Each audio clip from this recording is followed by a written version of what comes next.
That was unreal. I need you No, here. no, I've changed my... Don't. You've totally convinced me. He knows that if he'd have just given his case for Raya, which he will have had written in a notes app on his phone, it would have gone to me and I could have put an Arsenal player in. But for the record, I'm going with Nieve's shout.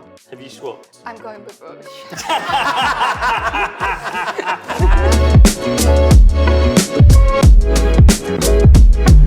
Hello and welcome to the 11 on SPORTbible. Today I am joined by Rory and Nieve, and they are going to be picking their Premier League team of the season. Let's get into it. We are starting with our number 9. Nieve? Haaland. I went for Igor Thiago. I went for Igor Thiago more out of shock.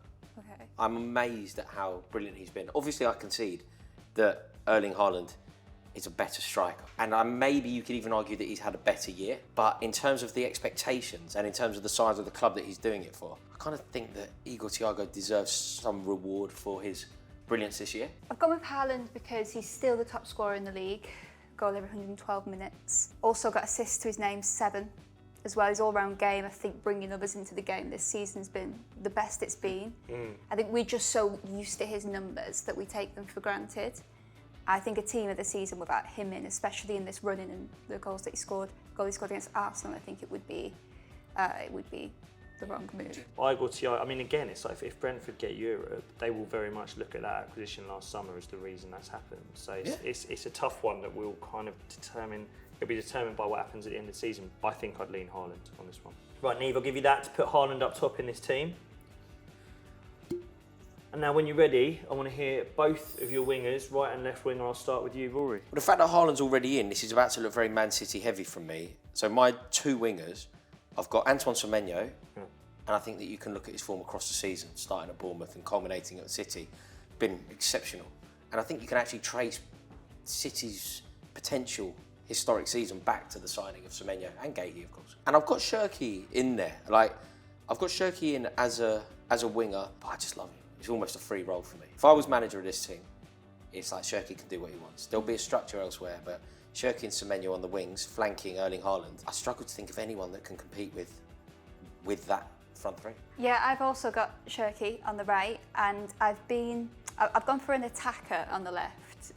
Not really a left winger, but it's more of a 3 attacker that I've gone for team of the season. I've gone with Krupi. Okay, yeah. Amazing season. I feel like Semenyo, just trying to work out if there's a way in which we can accommodate. If we can't accommodate everyone, and I'm struggling to do it. Yours makes more sense. Yeah, Semenyo's a governor. Like, he's so good. Yeah, but I feel like you have got to take a second to think, right, who has been the player this season that's got us up on our feet the most? Yeah. And I think Ryan Shirky has been the most entertaining player. Yeah, Shirky has to be in the side as well. This is why I feel like Krupi almost has to fall on his sword. It's not, in the way that almost Igor Thiago had to. Yeah, it just has to fall on his sword. It's not that he's not been brilliant.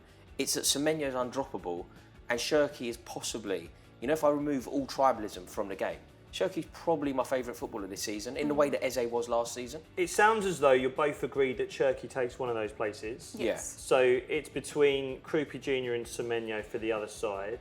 To be fair, I think with me, I wanted to highlight Krupi, but I'm also happy to have Semenyo on the team. Yeah. Okay, well, it sounds like we've got Semenyo and Shirky. Right, Rory, I'll give you that one. Yep. For Semenyo. Thank you. Nieve, that one for Shirky. Right, on to the midfield. Nieve, who are your 3 players for the team of the season? There were a few to distinguish from, but I've gone for Bruno Fernandes, Elliot Anderson, Declan Rice. Love that. I love the Anderson shot. He's not in my side, but I totally get it. I struggled. He was on the tip of my tongue and he's very unlucky not to make it. My 3, I've gone Bruno Fernandes. Yes. No, not too much to say there.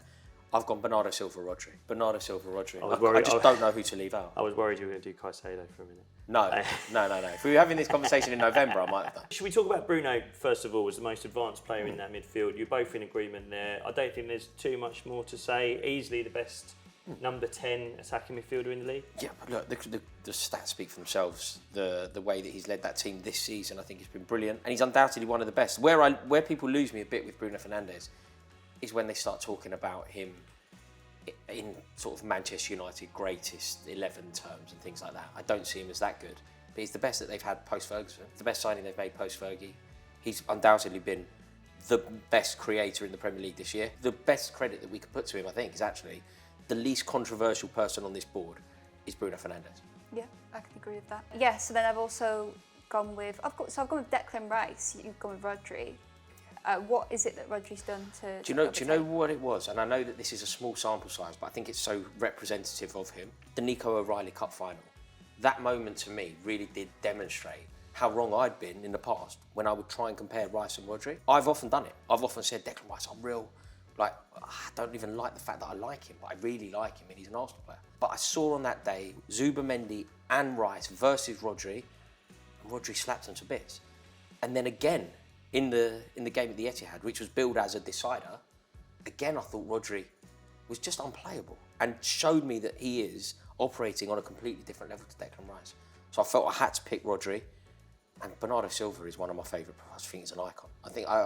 I wouldn't think it was ridiculous if Manchester City decided to build a statue to Bernardo Silva. I think he's just elite, just unbelievable footballer. My feeling is that a lot of the things you've said can be true, even as far as the statue. And it can be true that Rodri is showing us in this run-in the reason why he's a Ballon d'Or winner, the reason why he's that level of footballer. But we're assembling a team of the season, and I think across the whole season, Declan Rice has been a standout player. And I also think with Elliot Anderson across the whole season. When I look at Bernardo Silva, I think it's true that this last few months in the run-in, he showed his experience, his leadership. And even when perhaps his form wasn't quite as good, he was a total workhorse. But I do think there was a period sort of between September and December, I'd like to say, where if you watch City, he himself would find it difficult to put his presence into a game. There was a game against Villa where City lost. There was a game away at Newcastle where City lost. And a big part of that was Bernardo Silva maybe not being able to establish his control in the game. To simplify this debate ever so slightly, could we maybe say that Rice and Bernardo play slightly more advanced in midfield, so it's one of those two, and then Rodri and Elliot Anderson both play a little bit deeper, so maybe one of those two? See, with Elliot Anderson, I actually think what's so good about him is that you could have said both the things for him. Elliot Anderson's covered the most ground of any player in the Premier League this season because of the fact that he can do that and he helps out with the defence, but also him and Morgan Gibbs-White, who also deserves to be spoken about. Right, I think we can agree Bruno Fernandes is in the more advanced position in that midfield, so I'll put Bruno there. As you two can't decide, I am going to make the call that Elliot Anderson goes here. I'm going to surprise you and say I think it is Bernardo Silva. Wow. There. I'm surprised. There's a pivot. There was a last-minute pivot from you. Yeah, I obviously love Declan Rice, but I think if I'm going to make an excuse, I think he's carrying a bit of an injury at the moment. He pulled out of England duty. And I think Bernardo Silva has been really influential on this Man City team. And I think in terms of those legends of Manchester City that you think of over the last few years, De Bruyne has gone. He feels like the most prominent legend still at City, maybe even more so than Rodri, who's been very injured this season. So I pick Bernardo there. Right, on to the defence. We're going to go for our centre-backs first. Rory, your two centre-backs, please. I'd like to put forward Van Heck at Brighton and Gahey at Man City. I've also gone Van Heck and Gabriel. It's going to be very difficult for you, sir, because you need to make sure that you don't employ any bias. Talking of bias, you have a severe lack of Arsenal, I've noticed, in this team. Can I just say, I actually think it's criminal that only one Arsenal centre-back has made it into this conversation. And I actually don't, if I'm honest, I don't think you've picked the best one of them. But You don't think this season, Gabriel? I would, if I'm picking an Arsenal centre-half, I would have gone Gabriel as well. I think Saliba's Gabriel in both boxes. Both boxes. He hasn't scored from a corner in a very long time. No, It's the not reason, just the yeah, goals it's what from he the does, corner. yeah. When the times I've been to watch Arsenal live, it's just dawning on me just how the reason why he scores so many goals he does usually. His presence in that box, I've never seen anything like it. Like, players will put one, two, multiple players on him to try and track him, and they just can't track his movement. And the disruption he causes at that back post every time. It doesn't work. You know, the set piece coach's ideas don't work without Gabriel. I mean, whether he scores or not. He's a great box presence. I think we don't play football without William Saliba, who I think is, in terms of ball playing defenders in the Premier League, I think is the best one there. But my mind games have worked, and you've convinced each other that Gabriel has to take one of those spots. So I do find it crazy that you've not got Gabriel. I do find that. Yeah, it's not an anti-Gabriel thing at all. I rate him. I hope I've just kind of demonstrated how highly I rate him. I think his form has suffered when it most matters. I think it's very Mark Gahey is England's best centre-half. England have a chance of winning a World Cup because of Gahey. I was in Germany when Gahey was England's best player. He was unbelievable at Crystal Palace last year. He's taken that form into a different level. Now he's at Manchester City. City signed him. They went from a side that didn't look like winning a league at all to a side now that look like capable of making history and winning a domestic treble. I think the Mark Gahey signing is one of Guardiola's best. Off the back of that, Rory, who would you say is a more important signing for City for the second half of the season, Gahey or Semenyo? I mean both, but out of the two, I think it's Gahey. I think Gahey is the rock. Look at the partnership with Kujanov. Like, Kujanov didn't look like a City player at all. Suddenly Gahey arrives, and now we're going, I'm not sure you break that partnership up, right? Regardless of who's fit, I'm not sure you break that partnership up. Semenyo's unreal, and like, I hope I've argued that in this video articulately enough, but City can score goals with or without Semenyo. City could win a league with or without Semenyo. The Gahey signing transformed them. It totally transformed them. Like, Gahey is the one that that's the hill I'm going to die on. If you want to go Gahey +1, I can't say I'm too animated, whether it's Gabriel, but it has to be Gahey. He's transformed City into a title-challenging side. I just think I look at Arsenal as the other title-challenging side, and Gabriel is often a central point of that. It's often involved in them doing something in a game that gets them over the line, that wins them the game, and they are still also in that title race. And so it just feels crazy that he wouldn't make it. Do we, in the spirit of détente, go Gahey Gabriel? Would you settle on that, or do you feel like Van Hecke? I think it's been good that we've given good mention to Van Hecke, but I think I would do that if you would do that. All agreed then. So Rory, I'll give you that one for Gahey. Nieve, give you that one for Gabriel. Very City heavy, isn't it, from me? On to left back. Nieve, who have you got for your left back? Nico O'Reilly. 100%. 100%. What a revelation. What a revelation. Like, this feels a little bit Bruno Fernandes. There's very little to say. You don't need to convince anyone. Anyone that's watched even a moment's worth of football this season will know that Nico O'Reilly's an icon. Don't you just love how nonchalant he is? Easy. Nico O'Reilly as our left back then. Rory, who's your pick at right back? I went for Munoz. I went for Munoz, and I feel like I might be not necessarily playing by the rules that you want, but I play by my own rules. It's like cumulative. I feel like what he did last season for Palace, combined with this season, I just feel like he's such a good player, such a big player for Palace, so responsible for what they've achieved. Can't really think who else you could suggest here. You could suggest Timber. You could suggest the player that I've done, Michael Coyote. Oh yeah, no, that's again. I think Brentford. Yeah, absolutely. I think Coyote deserves a shout, and this isn't one that I'd be too animated about. I think Munoz has been brilliant, but I love Coyote as well. Coyote was responsible for your demise at the G-Tech. I can remember that. Obviously, you've got the standout trait that's excited us all with the throw-ins, but I just think generally speaking, like the pure strength and power he's had defensively, but also driving forward, I think he's been such a talent, a standout. As much as I love Coyote, and I think he is the epitome of a modern day Premier League right back, I love watching Munoz play football. I think he's a really fun footballer. He feels like a bit of a throwback to me, a proper up and down. It's Dan Petrescu, isn't it? This is it. So I'm going with Munoz as our right back for the Premier League team of the season, which leaves us with the goalkeeper, Rory. Finally. You'll be happy with me now. Ready? For the first time, maybe in our friendship. I've gone for David Raya. I've gone for Robin Roofs. Yes. I've gone with him because going into the season, the reporters, when he'd first signed, that knew of him before he'd come to Sunderland, and they expected that he would come to sit on the bench and learn his trade at Sunderland. 22 when he signed.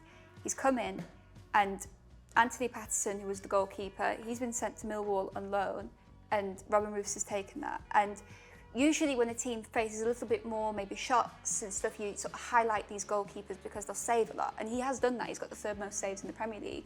But I think his all-round game has been so impressive. That was unreal. Yeah, come on, that was unreal. I need you. No, I've changed my... Don't. You've totally convinced me.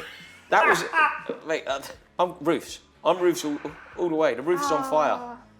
Mate, he knows what he's doing. Mate, that was brilliant. I can't compete with that. He knows that if he'd have just given his case for Raya, which he will have had written in a notes app on his phone, it would have gone to me and I could have put an Arsenal player in. But he knows that he can just do this, which means I can't get involved and we can't have David Raya. Can you say one positive line about Raya?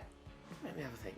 I think I think he's had a fairly good season. He's the best keeper in the league. Simple as that. He is the best goalkeeper in the Premier League. He's the best with his feet. He's made ridiculous saves this season, which wasn't part of his game really the last couple of years. He's going to win the Golden Gloves again. I'm going to have to interject and just and have a go at myself here and just be like, Nieve, no, you're going to have to not have your player. No, do you know why? Let the lady speak. I'm assessing this board and it's just dawning on me that we have got one. We have got one Arsenal representative. One Arsenal player. That's not right. But one Arsenal player from a team, one player from a team that wins nothing in a season, kind of fair enough? We don't know that. We don't know that yet. Yeah. And they have been unreal. I feel like we need to have another one. I think your roof shout was great. Just I prefer ceilings. For the record, I'm going with Nieve's shout. Have you swapped? I'm going with Rory. So it's over to you, sir. Which leaves me in the beautiful position where I can take this and put a red spot there as David Raya, best goalkeeper in the Premier League this season. So we've got 6 Manchester City players, we've got a Manchester United player, we've got a Nottingham Forest player, we've got a Palace player and 2 Arsenal players. Guys, are you happy with your selections? Yeah, I think the team that would feel the most aggrieved is maybe Villa. But maybe you would argue that their best players have not played because of injury in midfield as much, but otherwise maybe they'd find themselves. Yeah, there was definitely a period of the season where Morgan Rogers would have a chance of being in this side. Yeah, Kamara maybe. But over the course of the season, I think that we've got it about spot on. Maybe slightly generous to Arsenal, maybe not, but I'm sure the comments will let us know. Right, Domino's is here. Lovely. Guys, who's going to win the league? I think you know who's going to win the league. I think Arsenal are going to win the league. I don't think City beat Bournemouth away from home midweek. And that's the fixture that I hang all of my hopes on.